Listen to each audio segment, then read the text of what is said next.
교동문 117번 구주광님 세 번째를 전과 같이 교독하시도록 하겠습니다.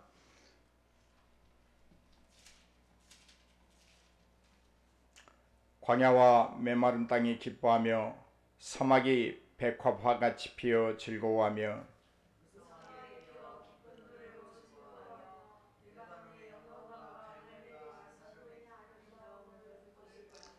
그것들이 여호와의 영광을 곧 우리 하나님의 아름다움을 보이리로다. 겁내는 자들에게 이르기를 굳세어라, 두려워하지 말라. 보라, 너희 하나님이 오사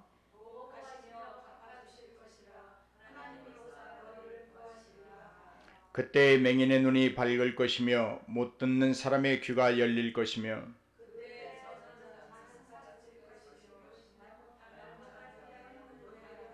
이는 광야에서 물이 솟겠고 사막에서 시내가 흐를 것임이라.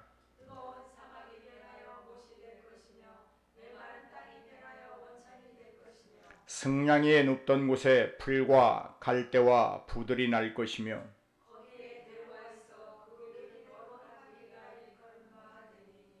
깨끗하지 못한 자는 지나가지 못하겠고 오직 구속함을 입은 자들을 위하여 있게 될 것이라. 아멘.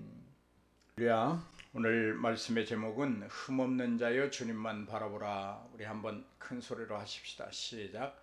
흠없는 자여 주님만 바라보라. 아멘. 제목에서 말하듯이 우리는 주 안에서 흠이 없는 사람들이다. 육신적으로 세상을 살아가면서 사람이기 때문에 인간적으로 보면 흠 덩어리죠. 그러나 주의 은혜 안에서 보면 우리는 이미 흠이 없는 자들이다. 아멘. 본문에는 이사야 29장 18절의 말씀 함께 보십니다. 같이 읽죠. 그날에 못 듣는 사람이 책의 말을 들을 것이며 어둡고 캄캄한 데에서 맹인의 눈이 볼 것이며 라고 하는 말씀과 이사야 35장 5절로부터 6절 말씀. 그때에 맹인의 눈이 밝을 것이며 못 듣는 사람의 귀가 열릴 것이며 그때에 저는 자는 사슴같이 뛸 것이며 말 못하는 자의 혀는 노래하리니 이는 광야에서 물이 솟겠고 사막에서 시내가 흐를 것임이라 라고 하는 말씀을 재현하고 있습니다. 어찌 이뿐이겠습니까? 주님이 오시면 우리가 그리도 대망하며 기다리는 예수 그리스도가 오시면 우리가 광야에서 여호와의 길을 예비하고 사막에서 하나님의 길을 평탄하며 하나님의 대로를 평탄케 하고 주님을 기다리다 우리에게 주님이 오시면 골짜기마다 도두어지고 산마다 언덕마다 낮아지며 고르지 아니한 곳이 평탄하게 되고 험한 곳이 평지가 될 것이요 여호와의 영광이 나타나고 그 모든 영광을 육체가 함께 보리라 라고 하는 복을 누릴 줄로 믿습니다. 그러므로 우리는 아름다운 소식을 시온에 전하는 자로서 높은 산에 올라야 한다. 아름다운 소식을 예루살렘에 전하는 자로서 더욱 힘써 소리를 높여야 하는 것입니다. 두려워하지도 말고 주저하지도 말고 소리를 더욱 높여서 저 세상을 향해 우리 하나님을 보라고 외쳐야 한다고 하는 말씀입니다. 여러분, 우리가 어떤 것을 기다리다가 그 속에서 만남이 이루어지면 그걸 기다리다가 겪게 된 모든 고난과 환난과 어떤 역경, 즐거움 그 모든 것들을 한순간에 회복시켜주는 것이 기다림의 만남입니다. 기다림 속에서 겪게 되었던 환난이나 곤고나 핍박이나 모함이나 모욕도 만남만 이루어지면 그 모든 것들을 일시에 보상받게 된다고 하는 말입니다. 이 사실을 알고 믿는 자만이 기다릴 수 있습니다. 다시 말하면 기다린 후에 얻게 되는 보상을 알고 믿는 자만이 기다릴 수 있다고 하는 말입니다. 오늘 주님이 오시면 우리에게 돈독히 보상해 주실 줄로 믿습니다. 재림의 주님을 기다리는 자가 받을 보상은 여러분 무엇이겠습니까? 영원한 생명입니다. 다시 오시는 주님이 기다리고 기다리던 우리에게 주시는 그 보상은 영원한 안식입니다. 하나님이 주시는 쉼입니다. 세상이 도저히 줄 수 없고 세상에서 얻을 수 없었던 평안입니다. 우리는 이것이 있기에 오늘도 우리는 그 수많은 역경 속에서도 오직 한 분, 주님을 기다리고 있는 줄로 믿습니다. 본문은 가난한 자에게 복음이 전파된다라고 말씀하고 있습니다. 복음이란 무엇일까요, 여러분? 예수 그리스도이십니다. 복음은 언어적으로 기쁜 소식이라고 말합니다. 생명의 소식입니다. 세상이 줄 수 없는 평안의 전부입니다. 사람이 누릴 수 있는 그 모든 것이 복음입니다. 바로 그분이 오십니다. 그분을 기다리는 여러분에게 그분이 가진 그 모든 것들을 보상으로 주실 날이 얼마 남지 않았습니다. 그렇다면 우리는 주님을 기다리면서 본문에서 말하는 대로 가난한 자가 되어야 할 터인데 어떤 가난을 말하는 걸까? 마태복음 5장에 보면 산상수훈 팔복이라고 하는 말씀을 기록하고 있습니다. 거기에 보면 첫째로 심령이 가난해야 된다.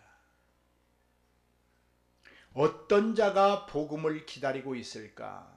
심령이 가난한 자가 기다리게 될 것이다. 가난한 자들의 특징은 애통할 줄 압니다. 여러분이 애통이라고 하는 것은 단순히 슬퍼하고 고통을 참는 그 울음소리가 아닙니다.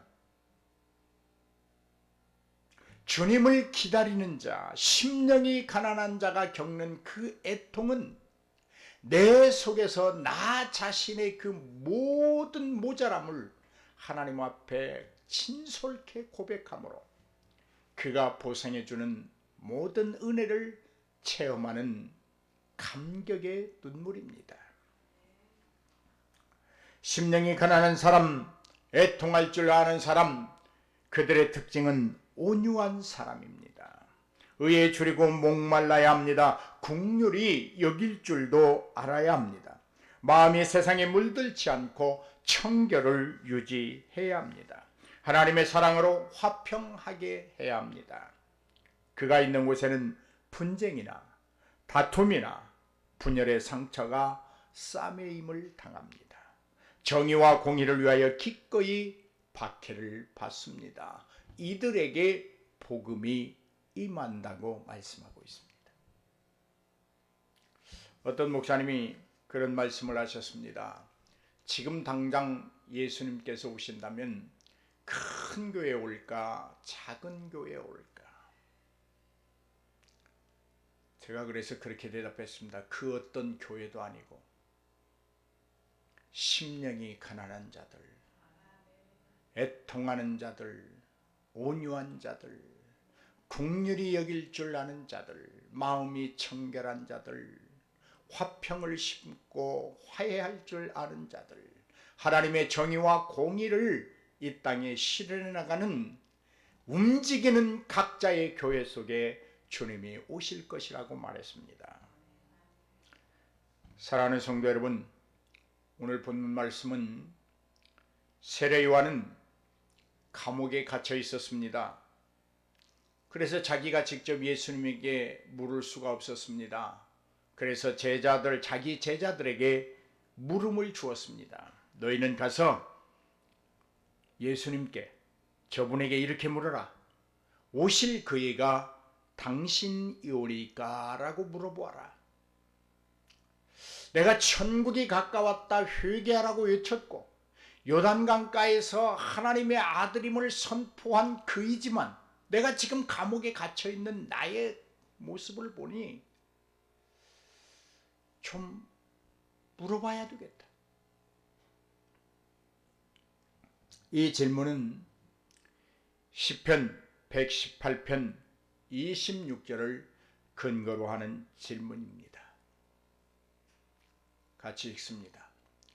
여호와의 이름으로 오는 자가 복이 있으며 우리가 여호와의 집에서 너희를 축복하였도다. 여호와의 이름으로 오는 자, 그가 지금 당신입니까? 라고 묻는 거예요. 여기 오는 자라는 질문으로 예수님이 약속된 메시아가 확실하냐고 묻고 있는 거예요. 사실 여러분, 세례 요한의 이런 질문은 조금 이해하기가 어렵습니다. 왜냐하면 그는 요단강가에서 오시는 예수님을 보고 세상죄를 지고 가는 하나님의 어린 양이라고 선포했고 그에게 세례도 베풀었던 요한 아닙니까? 근데 요한이 오실 리가 당신입니까? 라고 묻고 있는 거예요.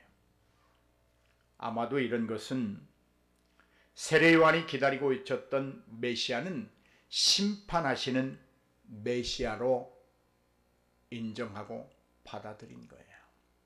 그분이 오시면 당장 이스라엘을, 로마를 심판하고 악을 심판하고 죄를 심판하고 불의를 뒤엎어서 사회에 정화하고 사회에 정의를 심고 윤리가 회복되고 도덕이 살아나는 그런 나라를 만들 것이다. 그런 메시아를 기다리고 있었어요. 우리 마태복음 3장 12절 말씀을 함께 합독하십니다. 손에 키를 들고 자기의 타작마당을 정하게 하사 알곡은 모아 곳간에 들이고 죽정이는 꺼지지 않는 불에 태우시리라. 아멘. 그런 주님을 지금 메시아로 바라봤습니다. 오늘 우리는 어떻습니까? 여러분, 우리가 예수님 믿는다고 입으로 고백하고 잘 믿고 있습니다. 그런데 혹시 복만 주는 예수님, 내 병만 고쳐주는 예수님, 우리 집만 잘 되게 하는 예수님, 우리 자녀들에게 복을 주시는 예수님, 하지만 나는 그분을 위해서 헌신하기 싫고 봉사하기 싫고 드리기 싫고, 아니 드려도 쫀쫀하게 드리고 계산해서 드리고, 그런 메시아를 기다리고 있지는 않습니까? 이런 의미에서 보면 세례 요한의 질문이 잘못됐다고 말할 수 없습니다. 메시아 예수 그리스도는 손에 키를 드신 분이 분명합니다. 철장을 손에 들고 질그릇 부수듯 악인들을 멸하실 분이 분명합니다.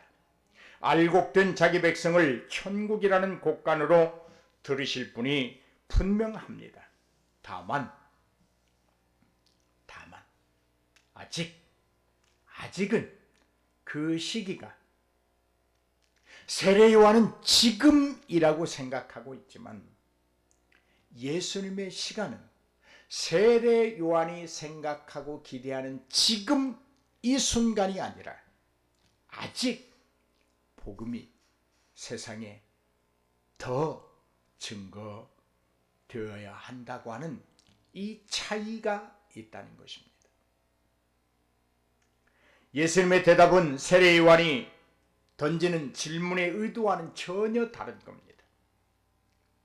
이렇게 말을 합니다.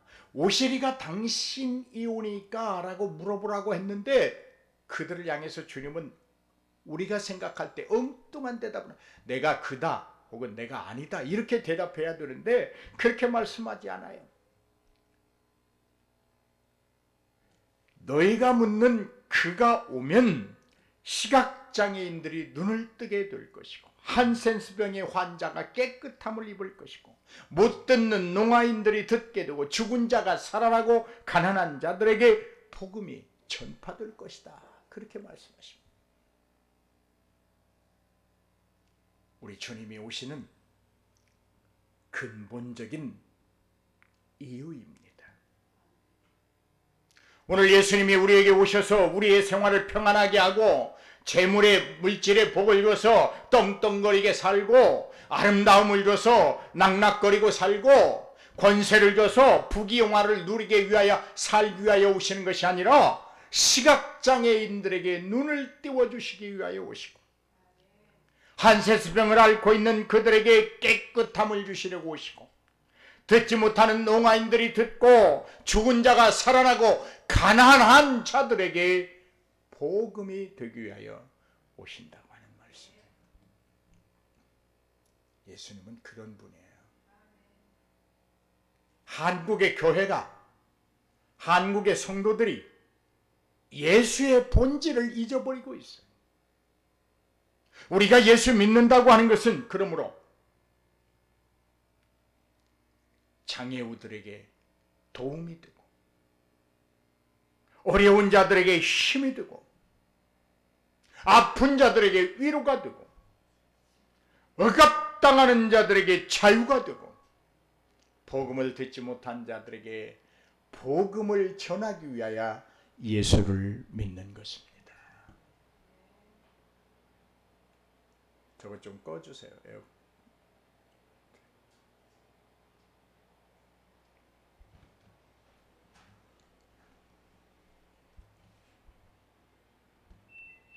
심판의 메시아가 당신 맞습니까? 세례 요한은 지금 혼란스럽습니다. 됐어요.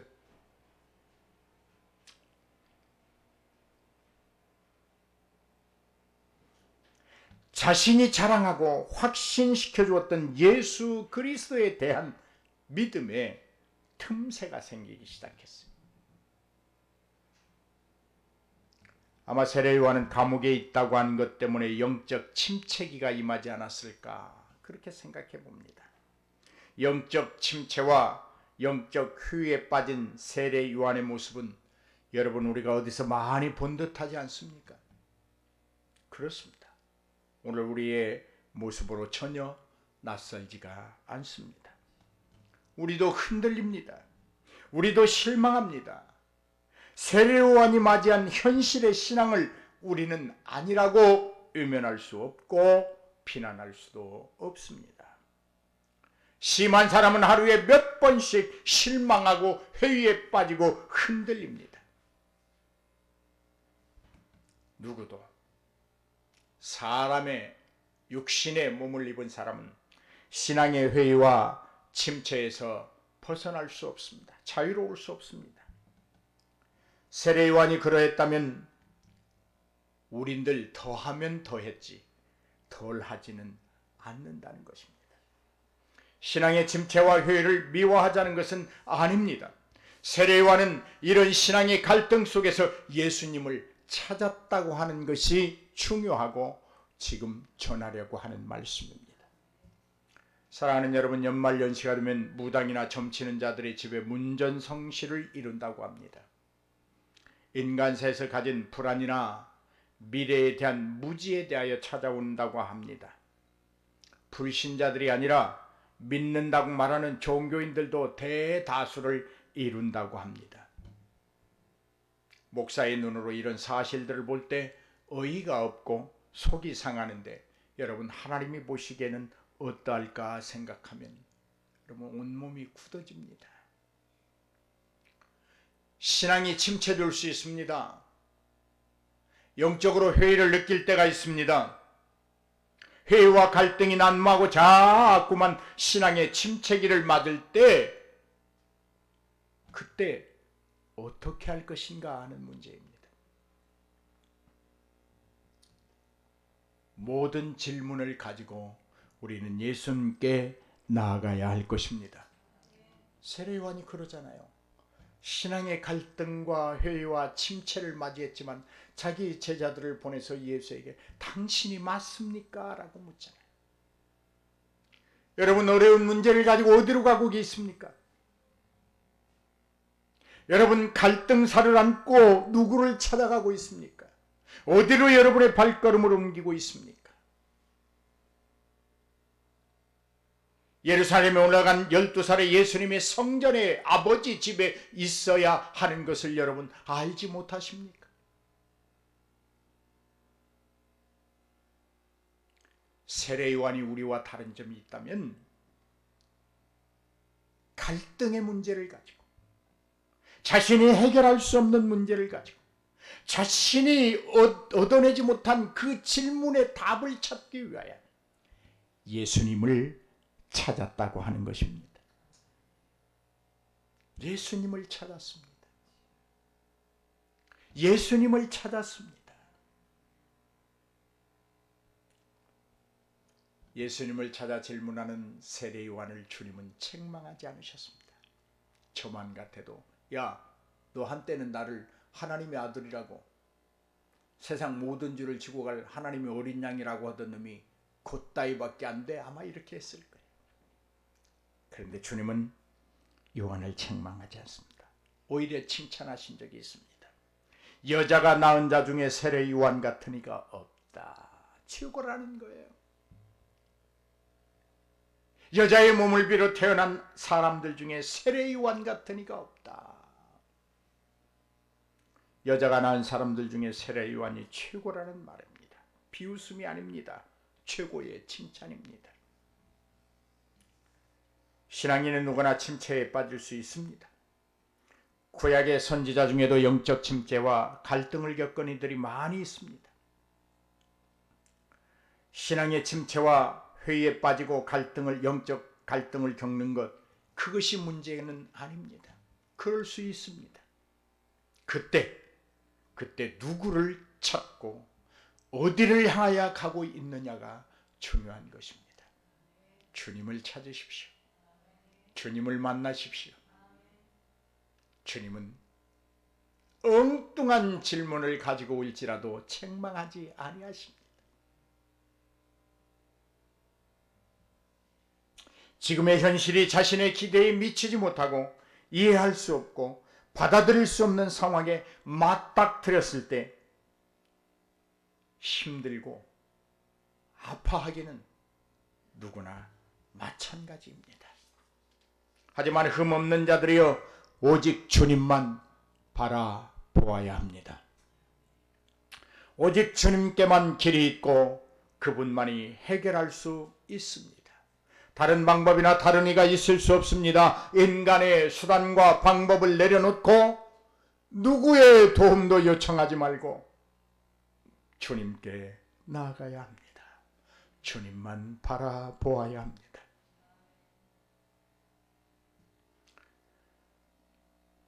세례 요한의 질문에 예수님이 책망 없이 답을 주신 것처럼 우리가 더 많은 질문, 우리가 더 변변치 못한 질문을 가지고 주님께 올지라도 주님은 기꺼이 우리의 신앙의 물음표를 분명하고 확실한 느낌표로 바꾸어 주실 줄 믿습니다.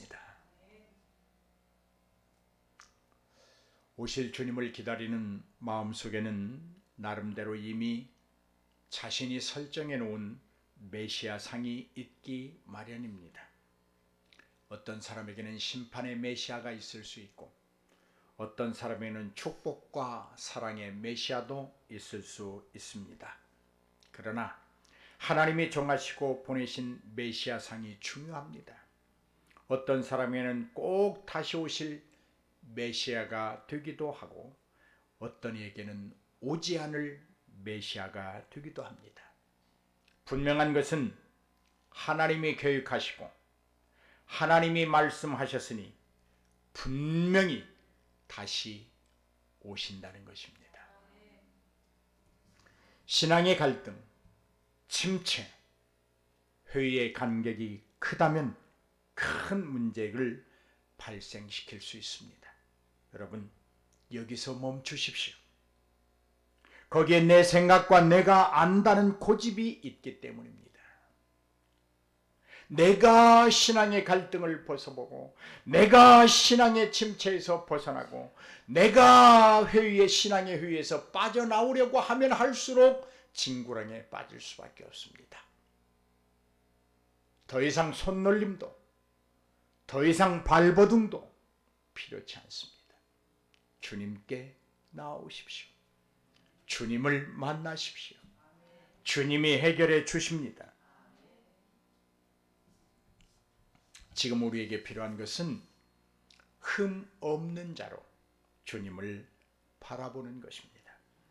다시 복음으로 돌아가는 일입니다.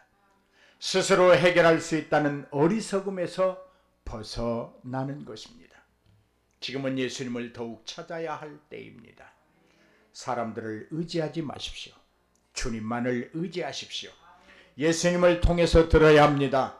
예수님께 배워야 합니다. 십자가의 사랑에 빠져야 합니다. 이들을 향해서 하나님은 다시 웃으시며 맞아주시고 근본적인 문제를 해결해 주실 것입니다. 거기다 덤으로 잘 왔다. 잘 왔다. 얘야 잘 왔다. 힘들지?